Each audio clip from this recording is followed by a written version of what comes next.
Good morning, everyone. So, we will be going on to the first topic, that is orthopedic trauma.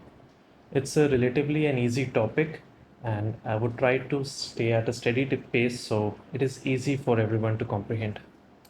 So, moving on, the first topic, orthopedic trauma. What is a fracture? A fracture is any break in the continuity of a bone. So, we can classify a fracture on the basis of etiology. It could be either traumatic or pathological. Traumatic, as the name suggests, it's basically due to a trauma. Any fall, any road traffic accident, any fight, it's a traumatic injury.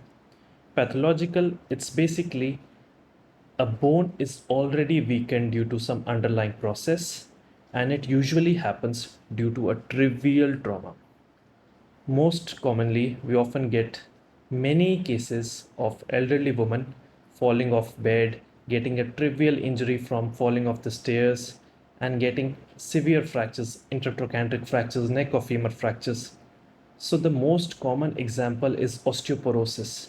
So we already have a weakened bone, and due to some trivial trauma, the patients get these fractures. So stress fractures is most commonly in marathon runners as well as the army recruits. Due to the repetitive stress at a localized area, they often get these fractures. The gold standard for these remains the gold standard investigation for stress fractures remains MRI, which usually shows bone edema. So if you look closely in this radiograph of the leg, we can see some sort of radiolucency in there, but most oftenly this is commonly missed. It is commonly missed because we usually get a non-invasive investigation, that is an X-ray, and it is not usually picked up in an X-ray. This is another example of a stress fracture. Here we can see some sort of callus being formed in the base, in the neck of the third metatarsal.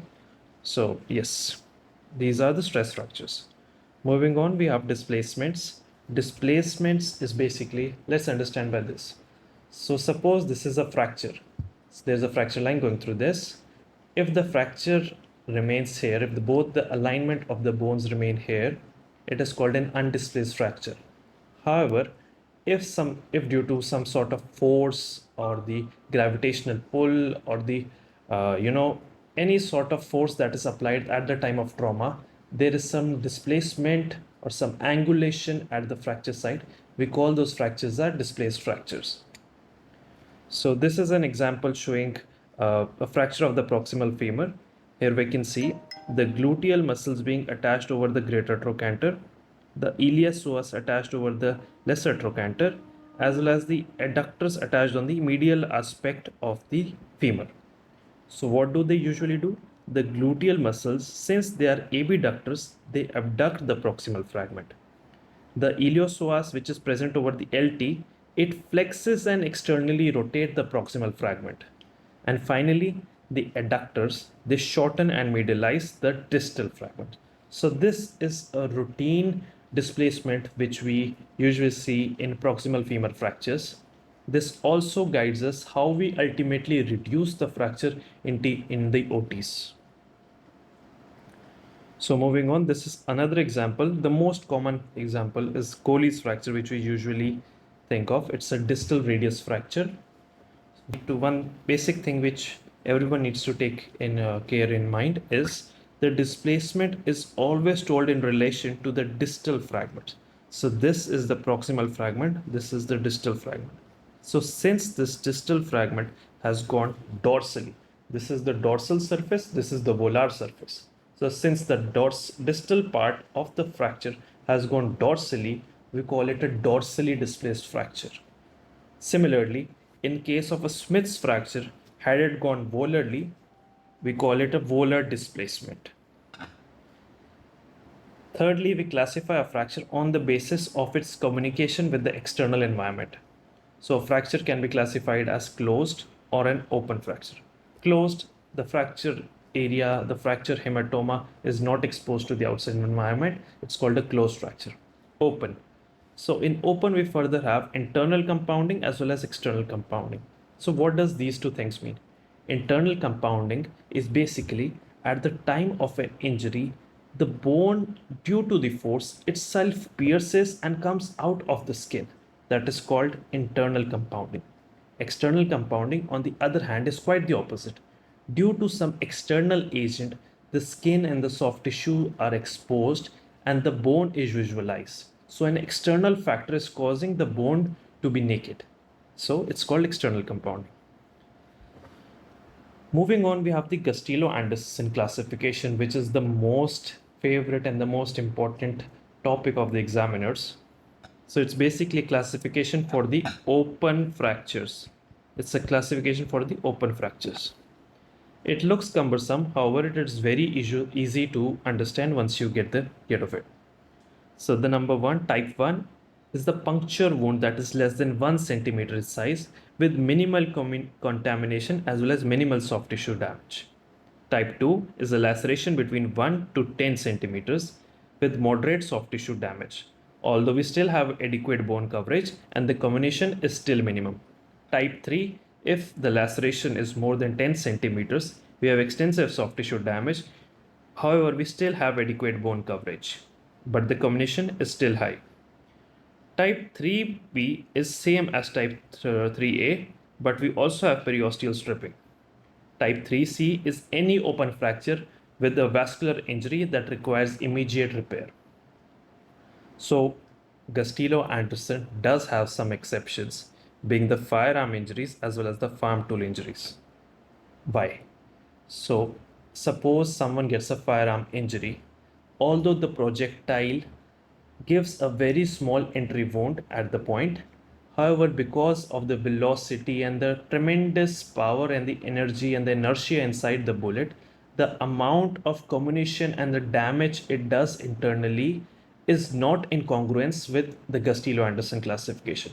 So although the entry point of a rifle or a small pistol wound is small, the relative damage it does to the body, to the bones, is quite severe and does not coincide with the Castillo-Anderson classification and remains an exception to this. Similarly, a farm tool injury, because of it being a farm tools being heavily contaminated, stay an exception to the Castillo-Anderson classification. So moving on, how we classify fractures on the basis of the pattern. This is a straight transverse fracture. This is an oblique. This is a spiral fracture. We have some comminution here, and this is an open fracture. Okay. So the question is often asked, which is more stable out of an oblique or a spiral fracture? Most of the students choose this.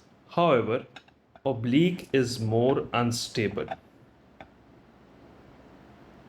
due to the shearing forces at the fracture site. It always have a tendency to slip.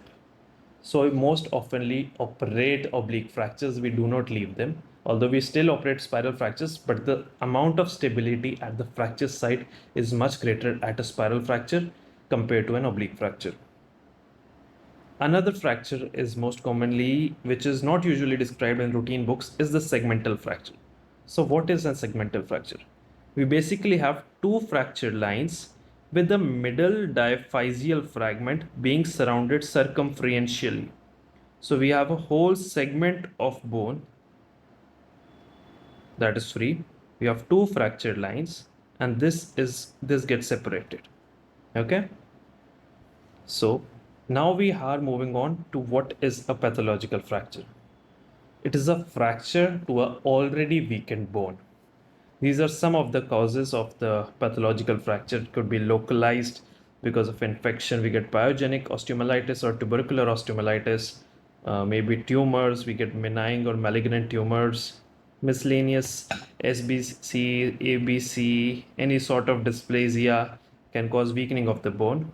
We also have certain generalized disorders like osteogenesis imperfecta, osteopetrosis, osteoporosis is the most commonly, as I already told, rickets, scurvy. So in this X-ray also we can see this is a lumbar spine X-ray. So here we have S1, L5, 4, L3, L2, L1. So here we can see compared to the height of rest of the vertebrae, the L4 has a little lesser height. So this is an osteoporotic collapse. This is one of the most common presentations which we see routinely in our OPDs, osteoporotic collapse of the vertebra, usually seen after menopause. So what the treatment protocol remains, we have to find the pathology and treat it accordingly. If it's osteoporosis, we treat the osteoporosis. If it's scurvy, we treat scurvy, and so on. Okay.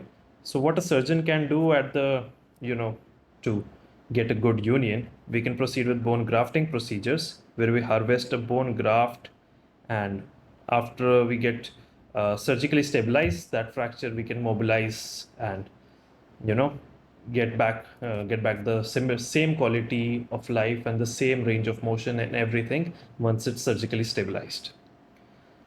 So moving on to the avulsion fractures. So what basically are the avulsion fractures? Here, because of a ligamentous attachment or a tendinous attachment, the bony fragments are pulled in a certain direction, leading to the special type of fracture. So here, for example, we have an X-ray of the knee joint. Here we can see the patella. We can also see a small chunk present distally. So this is also the part of patella that has avulsed.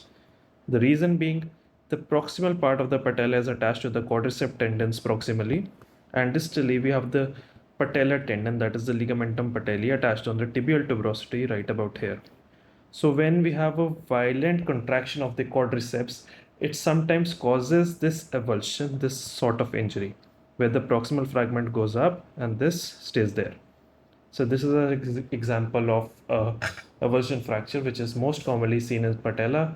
We also have numerous examples like malleolus, odontoid process being a few of them, where we get these avulsions, greater tuberosity of the humerus as well. So that's pretty much it for the orthopedic trauma part.